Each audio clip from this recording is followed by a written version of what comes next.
اللہ تعالیٰ نے قرآن مجید میں ارشاد فرمایا کہ الأخلاء یومئذ بعضهم لبعض عدو الا المتقین۔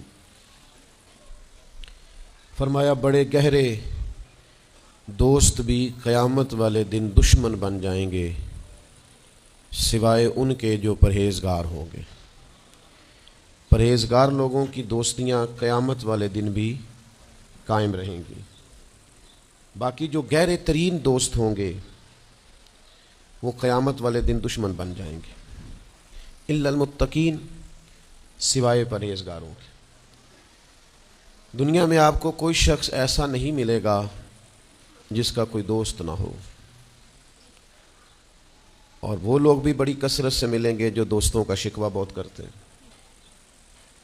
دوستیاں لگانا، دوست بنانا، تعلقات استوار کرنا یہ منع نہیں، شرط یہ ہے کہ دوستی اللہ تعالیٰ کی رضا کے لیے لگائی جائے۔ ہمارے ہاں جتنی تیزی کے ساتھ دوستیاں لگتی ہیں اس سے زیادہ تیزی کے ساتھ دوستیاں ٹوٹ جاتی ہیں۔ اس کی سب سے بنیادی اور اہم وجہ یہ ہوتی ہے کہ ہمارے ہاں دوستیوں کا جو معیار ہوتا ہے وہ دنیاوی لالچ ہوتا ہے۔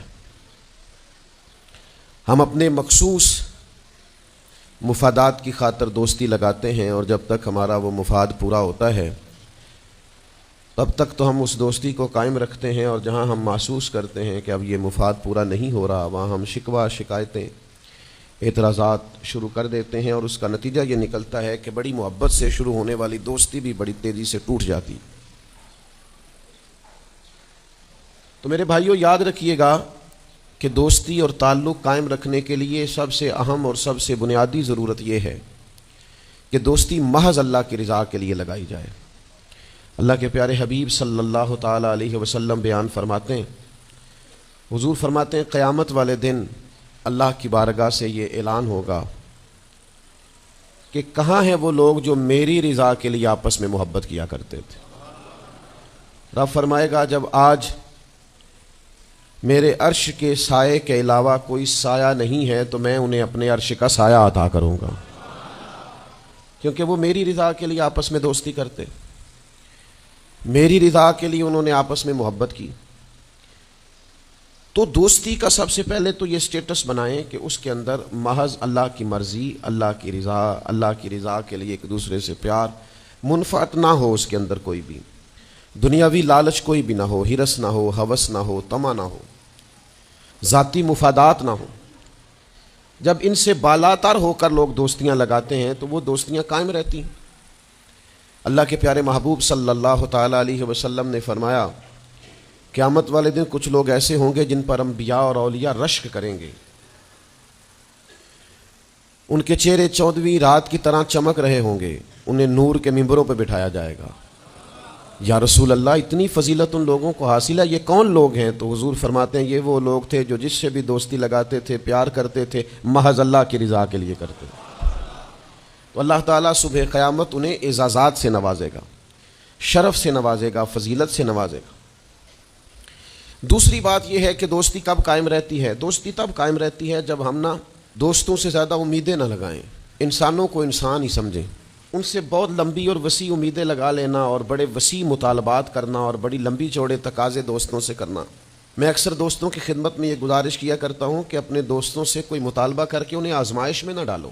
تم نے اپنے ہی دوست کو لا کر پل صراط پہ کھڑا کر دیا ہے، بیچارہ اس طرف جائے کہ اس طرف جائے۔ ان سے کوئی ایسا مطالبہ کرنا جو ان کی پہنچ سے باہر ہو، ان کی حیثیت سے بڑھ کر ہو، ان کی طاقت سے زیادہ ہو، تو اس کا مطلب یہ ہے کہ آپ نے اپنی دوستی کو خود آزمائش میں ڈال دیا ہے۔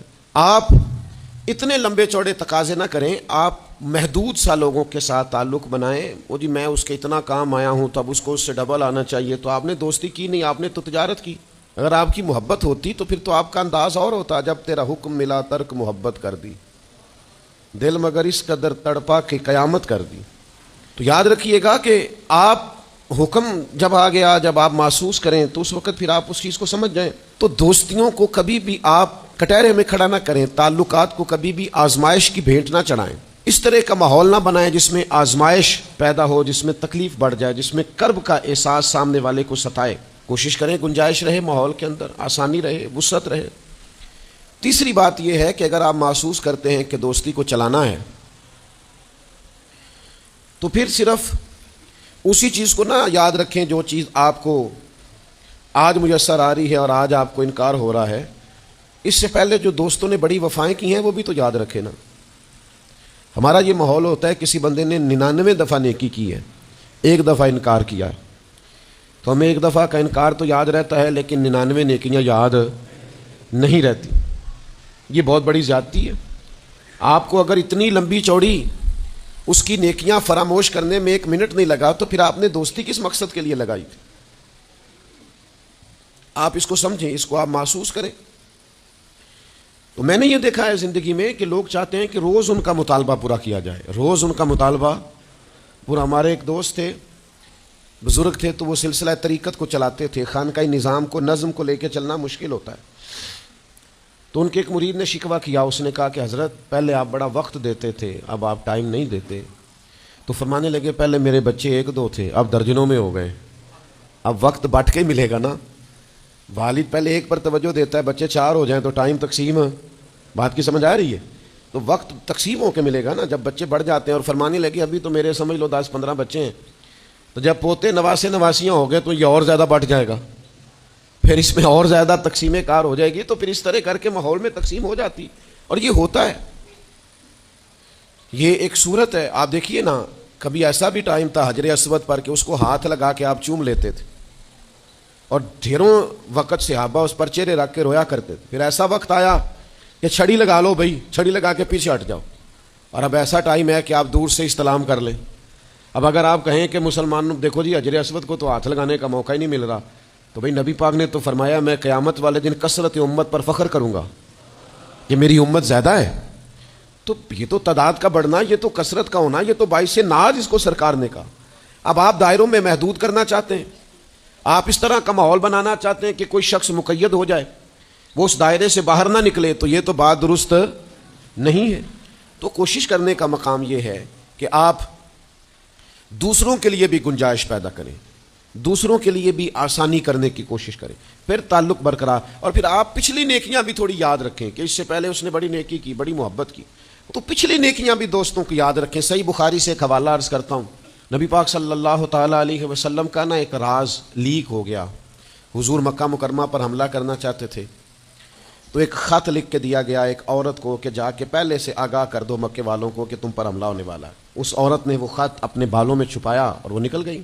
اللہ تعالیٰ نے محبوب پاک کو اطلاع دی. حضور علیہ الصلوۃ والسلام نے حضرت مولا علی کو 2 صحابہ کے ساتھ بھیجا. فرمایا مقام خاک پر تمہیں ایک بی بی ملے گی، اس کے پاس سے خط ہے جو کفار کی طرف جا رہا ہے، اسے گرفتار کرو، وہ خط لے لو اور واپس آ جاؤ. حضرت مولا علی شیر خدا رضی اللہ تعالیٰ عنہ وہاں پہنچ گئے. اس خاتون کو گرفتار کر لیا، اس کو کہا وہ خط دے. وہ کہنے لگی میرے پاس تو نہیں ہے، کوئی خط نہیں. تو حضرت علی فرمانے لگے چونکہ میرے نبی نے کہا ہے تو خط تیرے پاس ہی ہے.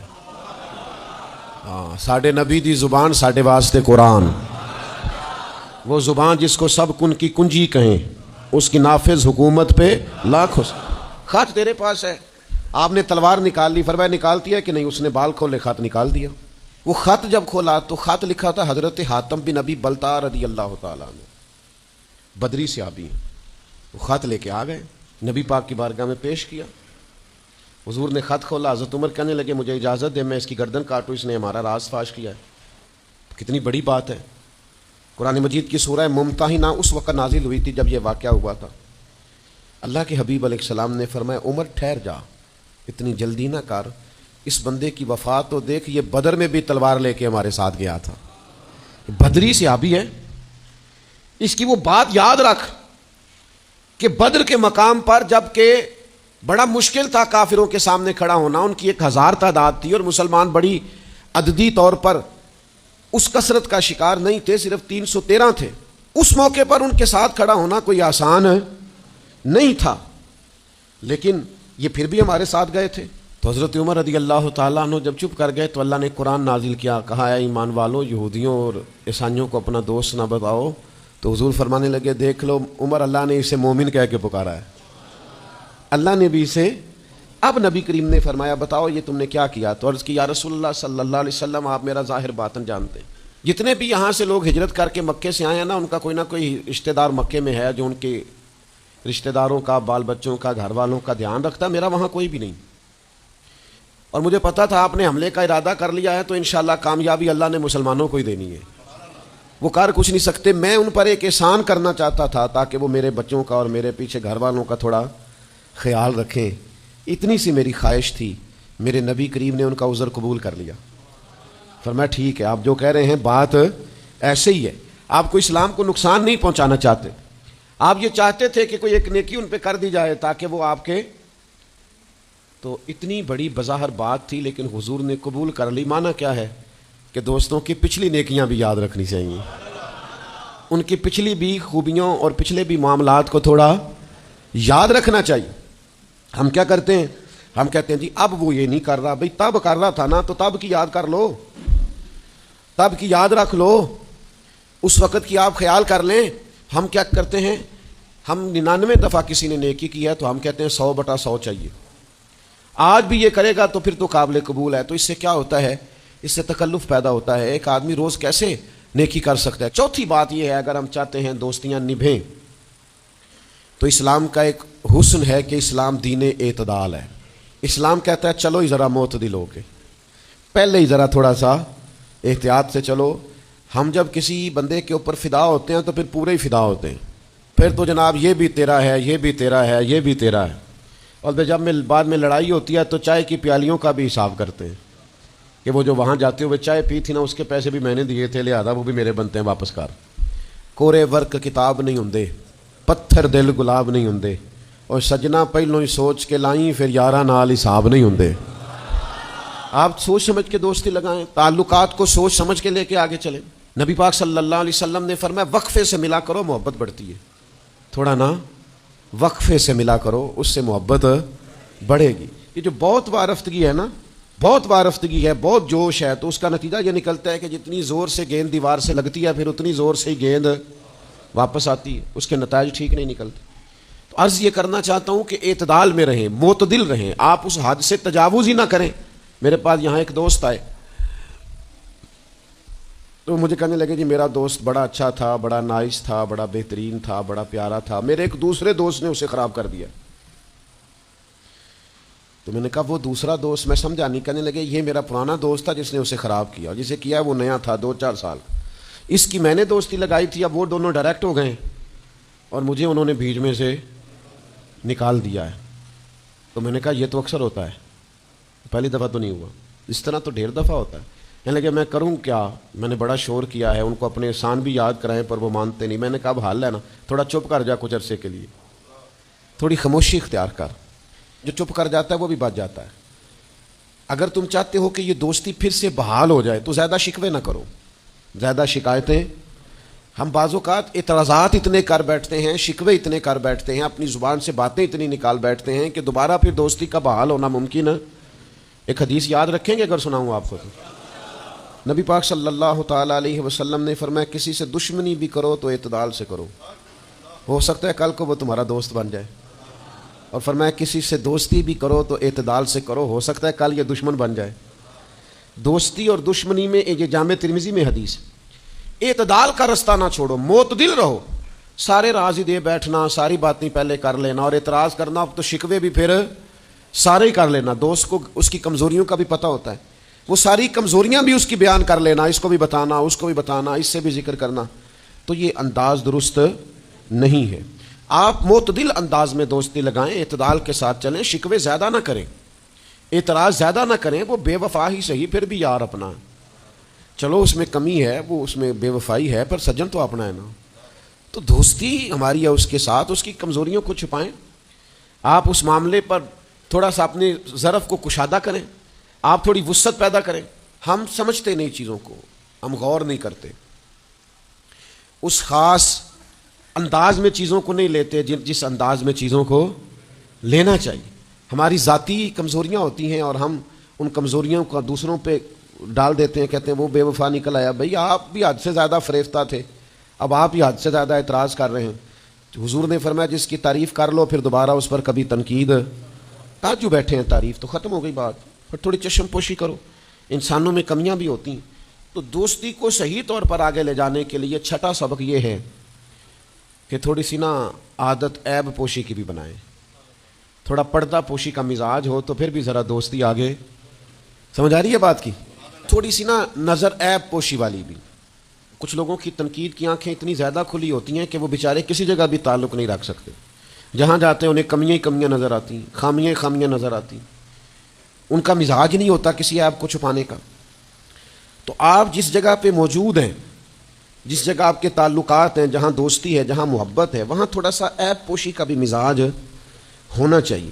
نبی پاک علیہ السلام نے فرمایا تو کسی مسلمان کی دنیا میں پردہ پوشی کر دے، اللہ قیامت والے دن تیری پردہ پوشی فرما دے.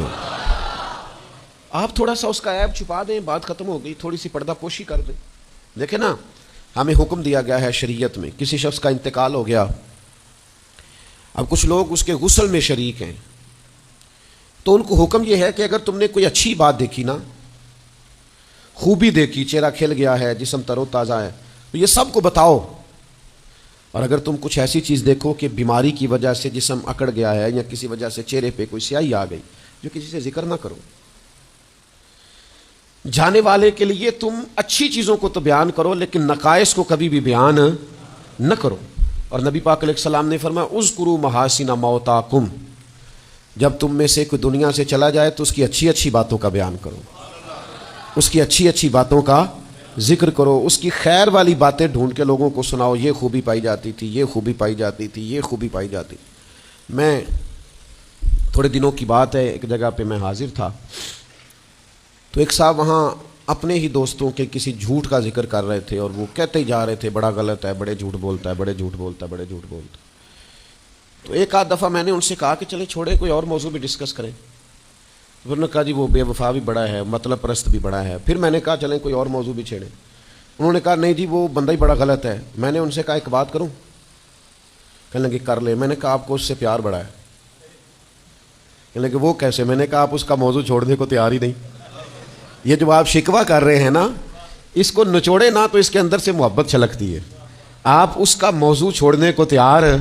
یہ جو ہر بات پہ کبھی آپ کہتے ہیں جھوٹا بڑا ہے، کبھی کہتے ہیں بدعہد بڑا ہے، کبھی آپ کہتے ہیں وہ مطلب پرست بڑا ہے، تو 3-4 دفعہ آپ سے کہا موضوع بدل دیں تو نہیں نہ بدل رہے. اس کا مطلب یہ ہے کہ آپ کو اس شخص سے محبت. تو یہ جو آپ شکوے کر رہے ہیں نا بار بار، اسے بھی نچوڑیں تو اس کے اندر سے محبت چھلک رہی ہے. وہ جو باپ بار بار کہتا ہے نا فلانا منڈا میرا بڑا نافرمان ہے، تو اصل میں والد کو پیار ہوتا ہے.